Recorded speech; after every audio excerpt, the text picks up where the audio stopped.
बोलो गुरुदेव भगवान की जय। प्यारे कृष्ण कन्हैया लाल की जय। श्रीमद् भागवत महापुराण। ओम श्री राधा कृष्णाभ्याम नमः। प्रथम स्कंध।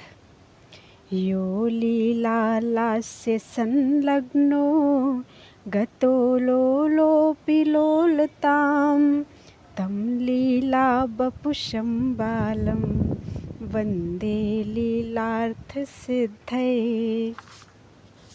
ओम तत्सत्। श्री गणेशाय नमः। श्रीमद्भागवत महापुराण प्रथम स्कंध पहला अध्याय। श्री सूत जी से शौनकादि ऋषियों का प्रश्न।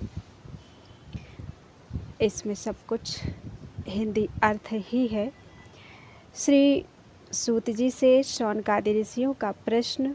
मंगलाचरण, जिससे इस जगत की सृष्टि स्थिति और प्रलय होते हैं, क्योंकि वह सभी सदरूप पदार्थों में अनुगत है और असत पदार्थों से पृथक है।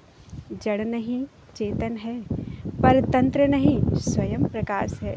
जो ब्रह्मा अथवा हिरण्यगर्भ नहीं, प्रत्युत उन्हें अपने संकल्प से ही जिसने उस वेद ज्ञान का दान किया है, जिसके संबंध में बड़े बड़े विद्वान भी मोहित हो जाते हैं। जैसे तेजोमय सूर्य रश्मियों में जल में स्थल का और स्थल में जल का भ्रम होता है, वैसे ही जिसमें यह त्रिगुणमयी जागृत स्वप्न सुषुप्ति रूपा सृष्टि मिथ्या होने पर भी अधिष्ठान सत्ता से सत्यवत प्रतीत हो रही है, उस अपनी स्वयं प्रकाश ज्योति से सर्वदा और सर्वथा माया और माया कार्य से पूर्णतः मुक्त रहने वाले परम सत्य रूप परमात्मा का हम ध्यान करते हैं। महामुनि व्यासदेव के द्वारा निर्मित इस श्रीमद् भागवत महापुराण में मोक्ष पर्यंत फल की कामना से रहित परम धर्म का निरूपण हुआ है।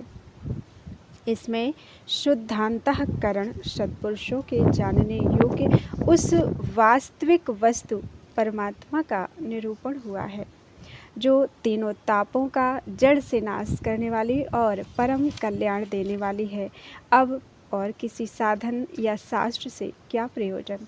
जिस समय भी सुकृति पुरुष इसके श्रवण की इच्छा करते हैं, ईश्वर उसी समय अविलंब उनके हृदय में आकर बंदी बन जाता है। रस के मर्मज्ञ भक्तजन, यह श्रीमद् भागवत वेद रूप कल्प वृक्ष का पका हुआ फल है। श्री सुखदेव रूप तोते के, अर्थात यह प्रसिद्ध है कि तोते का काटा हुआ फल अधिक मीठा होता है। तो श्री सुखदेव रूप तोते के मुख का संबंध हो जाने से यह परमानंदमयी सुधा से परिपूर्ण हो गया है। इस फल में छिलका, गुठली आदि त्याज्य अंश तनिक भी नहीं है। यह मूर्तिमान रस है। जब तक शरीर में चेतना रहे, तब तक इस दिव्य भगवद रस का निरंतर बार बार पान करते रहो। यह पृथ्वी पर ही सुलभ है। कथा प्रारंभ। एक बार भगवान विष्णु एवं देवताओं के परम पुण्यमय क्षेत्र नैमिषारण्य में शौनकादि ऋषियों ने भगवत प्राप्ति की इच्छा से सहस्र वर्षों में पूरे होने वाले एक महान यज्ञ का अनुष्ठान किया। एक दिन उन लोगों ने प्रातःकाल अग्निहोत्र आदि नित्य कृत्यों से निवृत्त होकर सूत जी का पूजन किया और उन्हें ऊंचे आसन पर बैठाकर बड़े आदर से यह प्रश्न किया। ऋषियों ने कहा, सूत जी, आप निष्पाप हैं। आपने समस्त इतिहास, पुराण और धर्म शास्त्रों का विधि पूर्वक अध्ययन किया है तथा उनकी भली भांति व्याख्या भी की है। वेद वेत्ताओं में श्रेष्ठ भगवान बादरायण ने एवं भगवान के सगुण निर्गुण रूप को जानने वाले दूसरे मुनियों ने जो कुछ जाना है, उन्हें जिन विषयों का ज्ञान है, वह सब आप वास्तविक रूप में जानते हैं। आपका हृदय बड़ा ही सरल और शुद्ध है, इसी से आप उनकी कृपा और अनुग्रह के पात्र हुए हैं। गुरुजन अपने प्रेमी शिष्य को गुप्त से गुप्त बात भी बता दिया करते हैं। आयुष्मान, आप कृपा करके यह बताइए कि उन सब शास्त्रों, पुराणों और गुरुजनों के उपदेश में कलियुगी जीवों के परम कल्याण का सहज साधन आपने क्या निश्चय किया है? आप संत समाज के भूषण हैं। इस कलयुग में प्रायः लोगों की आयु कम हो गई है। साधन करने में लोगों की रुचि और प्रवृत्ति भी नहीं है। लोग आलसी हो गए हैं। उनका भाग्य तो मंद है ही, समझ भी थोड़ी ही है। इसके साथ ही वे नाना प्रकार की विघ्न बाधाओं से घिरे हुए भी रहते हैं। शास्त्र भी बहुत से हैं, परंतु उनमें एक निश्चित साधन का नहीं, अनेक प्रकार के कर्मों का वर्णन है। साथ ही वे इतने बड़े हैं कि उनका एक अंश सुनना भी कठिन है। आप परोपकारी हैं। अपनी बुद्धि से उनका सार निकालकर प्राणियों के परम कल्याण के लिए हम श्रद्धालुओं को सुनाइए, जिससे हमारे अंतःकरण की शुद्धि प्राप्त हो। प्यारे सूत जी, आपका कल्याण हो।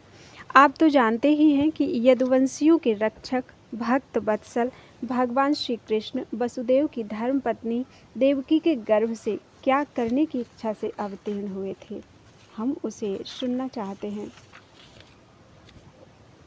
आप कृपा करके हमारे लिए उसका वर्णन कीजिए, क्योंकि भगवान का अवतार जीवों के परम कल्याण और उनकी भगवत प्रेममयी समृद्धि के लिए ही होता है। यह जीव जन्म मृत्यु के घोर चक्र में पड़ा हुआ है। इस स्थिति में भी यदि वह कभी भगवान के मंगलमय नाम का उच्चारण कर ले तो उसी क्षण उससे मुक्त हो जाए, क्योंकि स्वयं भय भी भगवान से डरता रहता है। सूत जी, परम विरक्त और परम शांत मुनिजन भगवान के श्री चरणों की शरण में ही रहते हैं। अतएव उनके स्पर्श मात्र से संसार के जीव तुरंत पवित्र हो जाते हैं। इधर गंगा जी के जल का बहुत दिनों तक सेवन किया जाए तब कहीं पवित्रता प्राप्त होती है। ऐसे पुण्यात्मा भक्त जिनकी लीलाओं का गान करते रहते हैं, उन भगवान का कलिमलहारी पवित्र यश भला आत्मशुद्धि की इच्छा वाला ऐसा कौन मनुष्य होगा जो श्रवण न करे। वे लीला से ही अवतार धारण करते हैं। नारदादि महात्माओं ने उनके उदार कर्मों का गान किया है। हम श्रद्धालुओं के प्रति आप उनका वर्णन कीजिए। बुद्धिमान सूत जी, सर्वसमर्थ प्रभु अपनी योग माया से स्वच्छंद लीला करते हैं। आप उन श्रीहरि की मंगलमयी अवतार कथाओं का अब वर्णन कीजिए। पुण्य कीर्ति भगवान की लीला सुनने से हमें कभी भी तृप्ति नहीं हो सकती, क्योंकि रसज्ञ श्रोताओं को पद पद पर भगवान की लीलाओं में नए नए रस का अनुभव होता है। भगवान श्री कृष्ण अपने को छिपाए हुए थे। लोगों के सामने ऐसी चेष्टा करते थे मानो कोई मनुष्य हो, परंतु उन्होंने बलराम जी के साथ ऐसी लीलाएं भी की हैं। ऐसा पराक्रम भी प्रकट किया है जो मनुष्य नहीं कर सकते। कलयुग को आया जानकर इस वैष्णव क्षेत्र में हम दीर्घकालीन सत्र का संकल्प करके बैठे हैं। श्रीहरि की कथा सुनने के लिए हमें अवकाश प्राप्त है। यह कलयुग अंतःकरण की पवित्रता और शक्ति का नाश करने वाला है। इससे पार पाना कठिन है। जैसे समुद्र से पार जाने वालों को कर्णधार मिल जाए, उसी प्रकार इससे पार पाने की इच्छा रखने वाले हम लोगों से ब्रह्मा ने आपको मिलाया है। धर्म रक्षक, ब्राह्मण भक्त, योगेश्वर भगवान श्री कृष्ण के अपने धाम में पधार जाने पर धर्म ने अब किसकी शरण ली है, यह बताइए। बोलो वृंदावन बिहारी लाल की जय। दूसरा अध्याय, भगवत कथा और भगवत भक्ति का महात्म्य। श्री व्यास जी कहते हैं, सौनकादि ब्रह्मवादी ऋषियों के ये प्रश्न सुनकर रोमहर्षण के पुत्र उग्रश्रवा को बड़ा ही आनंद हुआ। उन्होंने ऋषियों के इस मंगलमय प्रश्न का अभिनंदन करके कहना आरंभ किया। सूत जी ने कहा, जिस समय श्री सुखदेव जी का यज्ञोपवीत संस्कार भी नहीं हुआ था, सुतराम लौकिक वैदिक कर्मों के अनुष्ठान का अवसर भी नहीं आया था, उन्हें अकेले ही संन्यास लेने के उद्देश्य से जाते देखकर उनके पिता व्यास जी विरह से कातर होकर पुकारने लगे, बेटा बेटा। उस समय तन्मय होने के कारण श्री सुखदेव जी की ओर से वृक्षों ने उत्तर दिया, ऐसे सबके हृदय में विराजमान श्री सुखदेव मुनि को मैं नमस्कार करता हूँ। यह श्रीमद् भागवत अत्यंत गोपनीय रहस्यात्मक पुराण है। यह भगवत स्वरूप का अनुभव कराने वाला और समस्त वेदों का सार है। संसार में फंसे हुए जो लोग इस घोर अज्ञानांधकार से पार जाना चाहते हैं, उनके लिए आध्यात्मिक तत्वों को प्रकाशित कराने वाला यह एक अद्वितीय दीपक है। वास्तव में उन्हीं पर करुणा करके बड़े बड़े मुनियों के आचार्य श्री सुखदेव जी ने इसका वर्णन किया है। मैं उनकी शरण ग्रहण करता हूँ। मनुष्यों में सर्वश्रेष्ठ भगवान के अवतार नर नारायण ऋषियों को, सरस्वती देवी को और श्री व्यास देव जी को नमस्कार करके तब संसार और अंतःकरण के समस्त विकारों पर विजय प्राप्त कराने वाले इस श्रीमद् भागवत महापुराण का पाठ करना चाहिए। ऋषियों, आपने संपूर्ण विश्व के कल्याण के लिए यह बहुत सुंदर प्रश्न किया है, क्योंकि यह प्रश्न श्री कृष्ण के संबंध में है और इससे भली भांति आत्मशुद्धि हो जाती है। मनुष्यों के लिए सर्वश्रेष्ठ धर्म वही है जिससे भगवान श्री कृष्ण में भक्ति हो, भक्ति भी ऐसी जिसमें किसी प्रकार की कामना न हो और जो निरंतर नित्य बनी रहे। ऐसी भक्ति से हृदय आनंद स्वरूप परमात्मा की उपलब्धि करके कृतकृत्य हो जाता है। भगवान श्री कृष्ण में भक्ति होते ही, अनन्य प्रेम से उनमें चित्त जोड़ते ही निष्काम ज्ञान और वैराग्य का आविर्भाव हो जाता है। धर्म का ठीक ठीक अनुष्ठान करने पर भी यदि मनुष्य के हृदय में भगवान की लीला कथाओं के प्रति अनुराग का उदय न हो तो वह निराश्रम ही श्रम है। धर्म का फल है मोक्ष। उसकी सार्थकता अर्थ प्राप्ति में नहीं है। अर्थ केवल धर्म के लिए है। भोग विलास उसका फल नहीं माना गया है। भोग विलास का फल इंद्रियों को तृप्त करना नहीं है। उसका प्रयोजन है केवल जीवन निर्वाह। जीवन का फल भी तत्व जिज्ञासा है। बहुत कर्म करके स्वर्ग आदि प्राप्त करना उसका फल नहीं है। तत्ववेत्ता लोग ज्ञाता और ज्ञेय के भेद से रहित अखंड अद्वितीय सच्चिदानंद स्वरूप ज्ञान को ही तत्व कहते हैं। उसी को कोई ब्रह्म, कोई परमात्मा और कोई भगवान के नाम से पुकारते हैं। श्रद्धालु मुनिजन भागवत श्रवण से प्राप्त ज्ञान वैराग्य युक्त भक्ति से अपने हृदय में उस परम तत्व रूप परमात्मा का अनुभव करते हैं। शौनकादि ऋषियों, यही कारण है कि अपने अपने वर्ण तथा आश्रम के अनुसार मनुष्य जो धर्म का अनुष्ठान करते हैं, उसकी पूर्ण सिद्धि इसी में है कि भगवान प्रसन्न हों। इसलिए एकाग्र मन से भक्त वत्सल भगवान का ही नित्य निरंतर श्रवण, कीर्तन, ध्यान और आराधन करना चाहिए। कर्मों की गांठ बड़ी कड़ी है। विचारवान पुरुष भगवान के चिंतन की तलवार से उस गांठ को काट डालते हैं। तब भला ऐसा कौन मनुष्य होगा जो भगवान की लीला कथा में प्रेम न करे। शौनकादि ऋषियों, पवित्र तीर्थों का सेवन करने से महत्सेवा, तदनंतर श्रवण की इच्छा, फिर श्रद्धा, तत्पश्चात भागवत कथा में रुचि होती है। भगवान श्री कृष्ण के यश का श्रवण और कीर्तन दोनों पवित्र करने वाले हैं। वे अपनी कथा सुनने वालों के हृदय में आकर स्थित हो जाते हैं और उनकी अशुभ वासनाओं को नष्ट कर देते हैं, क्योंकि वे संतों के नित्य सुहृद हैं। जब श्रीमद् भागवत अथवा भगवत भक्तों के निरंतर सेवन से अशुभ वासनाएं नष्ट हो जाती हैं, तब पवित्र कीर्ति भगवान श्री कृष्ण के प्रति स्थायी प्रेम की प्राप्ति होती है। तब रजोगुण और तमोगुण के भाव, काम और लोभादि शांत हो जाते हैं और चित्त इनसे रहित होकर सत्व गुण में स्थित एवं निर्मल हो जाता है।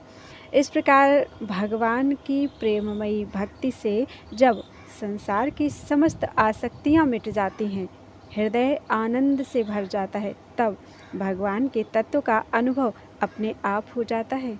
हृदय में आत्मस्वरूप भगवान का साक्षात्कार होते ही हृदय की ग्रंथि टूट जाती है। सारे संदेह मिट जाते हैं और कर्म बंधन क्षीण हो जाता है। इसी से बुद्धिमान लोग नित्य निरंतर बड़े आनंद से भगवान श्री कृष्ण के प्रति प्रेम भक्ति करते हैं, जिससे आत्म प्रसाद की प्राप्ति होती है।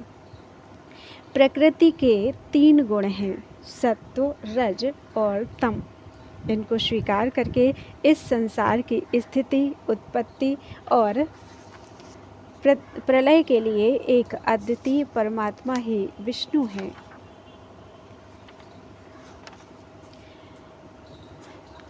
एक अद्वितीय परमात्मा ही विष्णु, ब्रह्मा और रुद्र, ये 3 नाम ग्रहण करते हैं। फिर भी मनुष्यों का परम कल्याण तो सत्वगुण स्वीकार करने वाले श्री हरि से ही होता है। जैसे पृथ्वी के विकार लकड़ी की अपेक्षा धुआं श्रेष्ठ है, उससे भी श्रेष्ठ है अग्नि, क्योंकि वेदोक्त यज्ञ यागादि के द्वारा अग्नि सद्गति देने वाला है। वैसे ही तमोगुण से रजोगुण श्रेष्ठ है और रजोगुण से भी सत्वगुण श्रेष्ठ है, क्योंकि वह भगवान का दर्शन कराने वाला है। प्राचीन युग में महात्मा लोग अपने कल्याण के लिए विशुद्ध सत्वमय भगवान विष्णु की ही आराधना किया करते थे। अब भी जो लोग उनका अनुसरण करते हैं वे उन्हीं के समान कल्याण भाजन होते हैं। जो लोग इस संसार सागर से पार जाना चाहते हैं वे यद्यपि किसी की निंदा तो नहीं करते, ना किसी में दोष ही देखते हैं, फिर भी घोर रूप वाले तमोगुणी, रजोगुणी, भैरवादी भूतपतियों की उपासना ना करके सत्वगुणी विष्णु भगवान और उनके अंश कला स्वरूपों का ही भजन करते हैं। परंतु जिनका स्वभाव रजोगुणी अथवा तमोगुणी है वे धन, ऐश्वर्य और संतान की कामना से भूत, पितर और प्रजापतियों की उपासना करते हैं। क्योंकि इन लोगों का स्वभाव उनसे मिलता जुलता है। वेदों का तात्पर्य श्री कृष्ण में ही है, यज्ञों के उद्देश्य श्री कृष्ण ही हैं, योग श्री कृष्ण के लिए ही किए जाते हैं और समस्त कर्मों की परिसमाप्ति भी श्री कृष्ण में ही है। ज्ञान से ब्रह्म स्वरूप श्री कृष्ण की ही प्राप्ति होती है। तपस्या श्री कृष्ण की प्रसन्नता के लिए ही की जाती है। श्री कृष्ण के लिए ही धर्मों का अनुष्ठान होता है और सब गतियाँ श्री कृष्ण में ही समा जाती हैं। यद्यपि भगवान श्री कृष्ण प्रकृति और उसके गुणों से अतीत हैं, फिर भी अपनी गुणमयी माया से जो प्रपंच की दृष्टि से है और तत्व की दृष्टि से नहीं है, उन्होंने ही सर्ग के आदि में इस संसार की रचना की थी। ये सत्व, रज और तम तीनों गुण उसी माया के विलास हैं। इनके भीतर रहकर भगवान इनसे युक्त सरीखे मालूम पड़ते हैं। वास्तव में तो वे परिपूर्ण विज्ञानानंद घन हैं। अग्नि तो वस्तुतः एक ही है, परंतु जब वह अनेक प्रकार की लकड़ियों में प्रकट होती है तब अनेक सी मालूम पड़ती है। वैसे ही सबके आत्मरूप भगवान तो एक ही हैं, परंतु प्राणियों की अनेकता से अनेक जैसे जान पड़ते हैं। भगवान ही सूक्ष्म भूत, तन्मात्रा, इंद्रिय तथा अंतःकरण आदि गुणों के विकारभूत भावों के द्वारा नाना प्रकार की योनियों का निर्माण करते हैं और उनमें भिन्न भिन्न जीवों के रूप में प्रवेश करके उन योनियों के अनुरूप विषयों का उपभोग करते कराते हैं। वे ही संपूर्ण लोकों की रचना करते हैं और देवता, पशु पक्षी, मनुष्य आदि योनियों में लीलावतार ग्रहण करके सत्वगुण के द्वारा जीवों का पालन पोषण करते हैं। बोलो वृंदावन बिहारी लाल की जय। भगवान के अवतारों का वर्णन, 3रा अध्याय। श्री सूत जी कहते हैं, सृष्टि के आदि में भगवान ने लोकों के निर्माण की इच्छा की। इच्छा होते ही उन्होंने महत्तत्व आदि से निष्पन्न पुरुष रूप ग्रहण किया। उसमें 10 इंद्रियां, 1 मन और 5 भूत, ये 16 कलाएँ थीं। उन्होंने कारण जल में शयन करते हुए जब योग निद्रा का विस्तार किया तब उनके नाभि सरोवर में से एक कमल प्रकट हुआ और उस कमल से प्रजापतियों के अधिपति ब्रह्मा जी उत्पन्न हुए। भगवान के उस विराट रूप के अंग प्रत्यंग में ही समस्त लोकों की कल्पना की गई है। वह भगवान का विशुद्ध सत्वमय श्रेष्ठ रूप है। योगी लोग दिव्य दृष्टि से भगवान के उस रूप का दर्शन करते हैं। भगवान का वह रूप हजारों पैर, जांघें, भुजाएं और मुखों के कारण अत्यंत विलक्षण है। उसमें सहस्रों सिर, हजारों कान, हजारों आँखें और हजारों नासिकाएं हैं। हजारों मुकुट, वस्त्र और कुंडल आदि आभूषणों से वह उल्लसित रहता है। भगवान का यही पुरुष रूप, जिसे नारायण कहते हैं, अनेक अवतारों का अक्षय कोश है। इसी से सारे अवतार प्रकट होते हैं। इस रूप के छोटे से छोटे अंश से देवता, पशु पक्षी और मनुष्यादि योनियों की सृष्टि होती है। उन्हीं प्रभु ने पहले कौमार सर्ग में सनक, सनंदन, सनातन और सनत कुमार इन 4 ब्राह्मणों के रूप में अवतार ग्रहण करके अत्यंत कठिन अखंड ब्रह्मचर्य का पालन किया। दूसरी बार इस संसार के कल्याण के लिए समस्त यज्ञों के स्वामी उन भगवान ने ही रसातल में गई हुई पृथ्वी को निकाल लाने के विचार से शूकर रूप ग्रहण किया। ऋषियों की सृष्टि में उन्होंने देवर्षि नारद के रूप में तीसरा अवतार ग्रहण किया और सात्वत तंत्र का, जिसे नारद पांचरात्र कहते हैं, उपदेश किया। उसमें कर्मों के द्वारा किस प्रकार कर्म बंधन से मुक्ति मिलती है, इसका वर्णन है। धर्मपत्नी मूर्ति के गर्भ से उन्होंने नर नारायण के रूप में चौथा अवतार ग्रहण किया। इस अवतार में उन्होंने ऋषि बनकर मन और इंद्रियों का सर्वथा संयम करके बड़ी कठिन तपस्या की। 5वें अवतार में वे सिद्धों के स्वामी कपिल के रूप में प्रकट हुए और तत्वों का निर्णय करने वाले सांख्य शास्त्र का, जो उस समय के फेर से लुप्त हो गया था, आसुरी नामक ब्राह्मण को उपदेश किया। अनसुया के वर मांगने पर 6ठे अवतार में वे अत्रि की संतान दत्तात्रेय हुए। इस अवतार में उन्होंने अलर्क एवं प्रहलाद आदि को ब्रह्म ज्ञान का उपदेश किया। 7वीं बार रुचि प्रजापति की आकुति नामक पत्नी से यज्ञ के रूप में उन्होंने अवतार ग्रहण किया और अपने पुत्र याम आदि देवताओं के साथ स्वयंभू मनवंतर की रक्षा की। राजा नाभि की पत्नी मेरु देवी के गर्भ से ऋषभदेव के रूप में भगवान ने 8वां अवतार ग्रहण किया। इस रूप में उन्होंने परमहंसों का वह मार्ग, जो सभी आश्रमियों के लिए वंदनीय है, दिखाया। ऋषियों की प्रार्थना से 9वीं बार वे राजा पृथु के रूप में अवतीर्ण हुए। सौनकादि ऋषियों, इस अवतार में उन्होंने पृथ्वी से समस्त औषधियों का दोहन किया था। इससे यह अवतार सबके लिए बड़ा ही कल्याणकारी हुआ। चाक्षुष मनवंतर के अंत में जब सारी त्रिलोकी समुद्र में डूब रही थी, तब उन्होंने मत्स्य के रूप में 10वां अवतार ग्रहण किया और पृथ्वी रूपी नौका पर बैठाकर अगले मनवंतर के अधिपति वैवस्वत मनु की रक्षा की। जिस समय देवता और दैत्य समुद्र मंथन कर रहे थे, उस समय 11वां अवतार धारण करके कच्छप रूप से भगवान ने मंदराचल को अपनी पीठ पर धारण किया। 12वीं बार धन्वंतर के रूप में अमृत लेकर समुद्र से प्रकट हुए और 13वीं बार मोहिनी रूप धारण करके दैत्यों को मोहित करते हुए देवताओं को अमृत पिलाया। 14वें अवतार में उन्होंने नरसिंह रूप धारण किया और अत्यंत बलवान दैत्यराज हिरण्यकशिपु की छाती अपने नखों से अनायास इस तरह फाड़ डाली, जैसे चटाई बनाने वाला सींग को चीर डालता है। 15वीं बार वामन का रूप धारण करके भगवान दैत्यराज बलि के यज्ञ में गए। वे चाहते तो थे त्रिलोकी का राज्य, परंतु मांगी उन्होंने केवल 3 पग पृथ्वी। 16वें परशुराम अवतार में जब उन्होंने देखा कि राजा लोग ब्राह्मणों के द्रोही हो गए हैं, तब क्रोधित होकर उन्होंने पृथ्वी को 21 बार क्षत्रियों से शून्य कर दिया। इसके बाद 17वें अवतार में सत्यवती के गर्भ से पराशर जी के द्वारा वे व्यास जी के रूप में अवतीर्ण हुए। उस समय लोगों की समझ और धारणा शक्ति कम देखकर आपने वेद रूप वृक्ष की कई शाखाएं बना दी। 18वीं बार देवताओं का कार्य संपन्न करने की इच्छा से उन्होंने राजा के रूप में रामावतार ग्रहण किया और सेतु बंधन, रावण वध आदि वीरतापूर्वक बहुत सी लीलाएं की। 19वें और 20वें अवतारों में उन्होंने यदुवंश में बलराम और श्री कृष्ण के नाम से प्रकट होकर पृथ्वी का भार उतारा। उसके बाद कलयुग आ जाने पर मगध देश बिहार में देवताओं की द्वेषी दैत्यों को मोहित करने के लिए अजन के पुत्र रूप में आपका बुद्धावतार होगा। इसके भी पीछे बहुत पीछे, जब कलयुग का अंत समीप होगा और राजा लोग प्रायः लुटेरे हो जाएंगे, तब जगत के रक्षक भगवान विष्णु यश नामक ब्राह्मण के घर कल के रूप में अवतीर्ण होंगे। यहाँ 22 अवतारों की गणना की गई है, परंतु भगवान के 24 अवतार प्रसिद्ध हैं।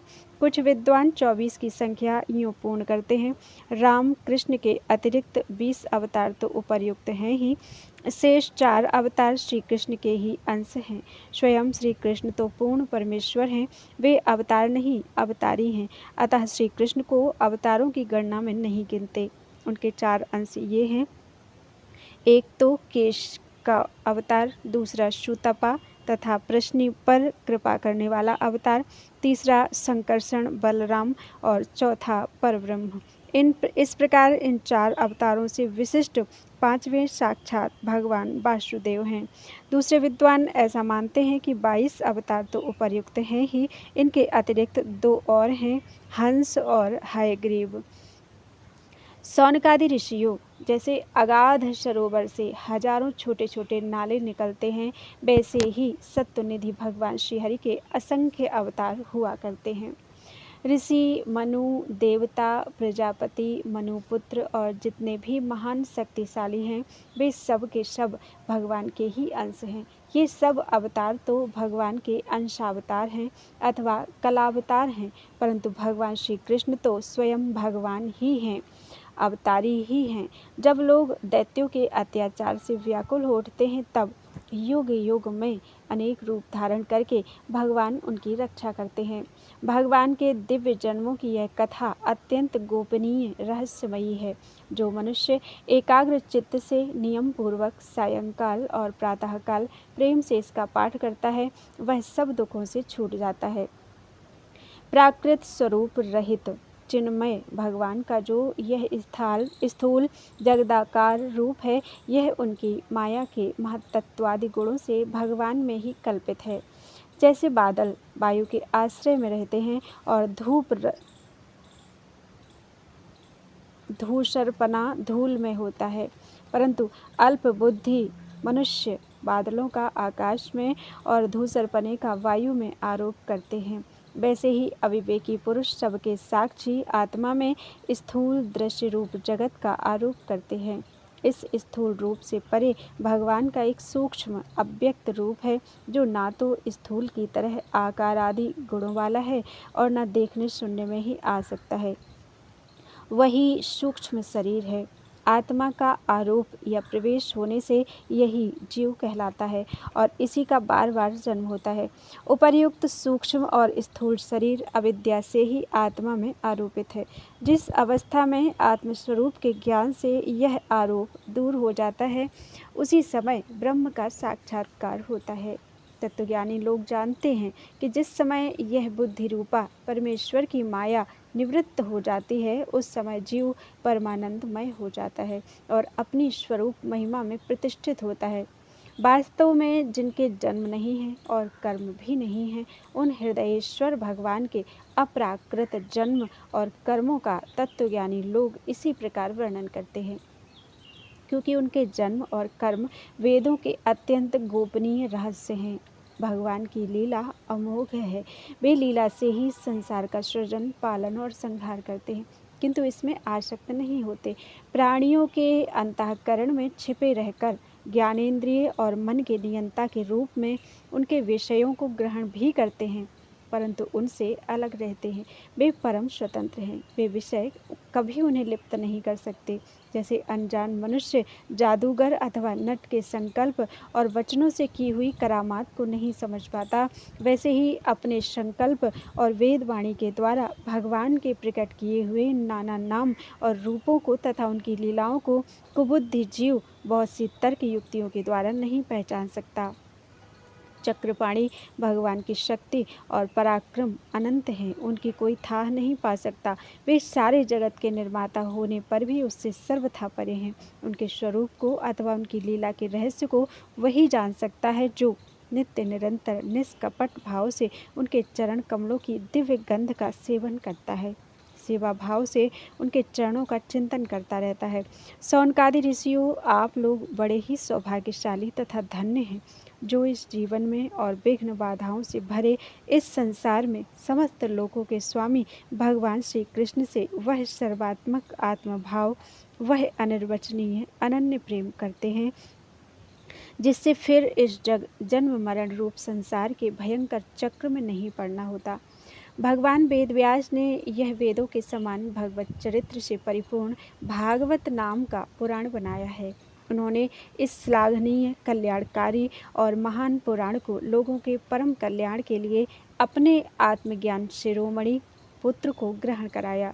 इसमें सारे वेद और इतिहासों का सार ग्रहण संग्रह किया गया है।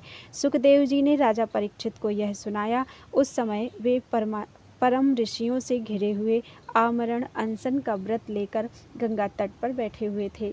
भगवान श्री कृष्ण जब धर्म, ज्ञान आदि के साथ अपने परम धाम को पधार गए, तब इस कलयुग में जो लोग अज्ञान रूपी अंधकार से अंधे हो रहे थे, उनके लिए यह पुराण रूपी सूर्य इस समय प्रकट हुआ है। शौनकादि ऋषियों, जब महातेजस्वी श्री सुखदेव जी महाराज वहाँ इस पुराण की कथा कह रहे थे, तब मैं भी वहाँ बैठा था। वहीं मैंने उनकी कृपापूर्ण अनुमति से इसका अध्ययन किया। मेरा जैसा अध्ययन है और मेरी बुद्धि ने जिस प्रकार इसको ग्रहण किया है, उसी के अनुसार इसे मैं आप लोगों को सुनाऊंगा। बोलो वृंदावन बिहारी लाल की जय। त्वदीयं वस्तु गोविंदम तुभ्यमेव समर्पितम्।